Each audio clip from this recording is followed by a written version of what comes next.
ప్రముఖ వ్యాపారవేత్త బొల్లినేని కృష్ణయ్య గారితో ఉన్నాము. కృష్ణయ్య గారు, ఏంటి అట్లూరు పూర్ణచంద్రరావు గారి గురించి చెప్పాలంటే ఏం చెప్తారు?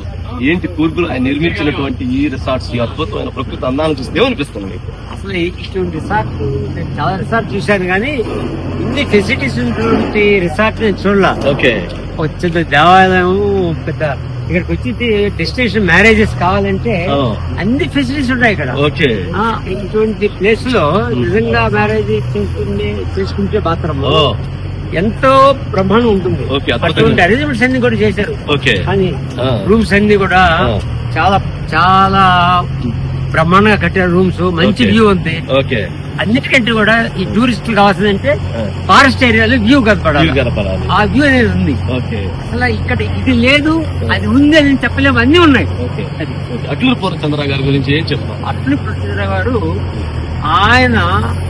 ఆయన చిన్నతనం నుంచి కష్టపడ్డం, ఆర్థికంగా ఆయన బలం లేకపోయినా గానీ స్వశక్తితో పైకి వచ్చినటువంటి వ్యక్తి. ఎన్నో కష్టాలు పడ్డారు, మేము పైకి వచ్చాం. కానీ ఆయన పడిన కష్టాలు ఎవరు పడి ఉండరు అనమాట. దాంట్లో సినీ ఫీల్డ్ లో సక్సెస్ కావడం, 87 సినిమాలు తీయడం అంటే సామాన్య అనుభవం కాదు. Thank you.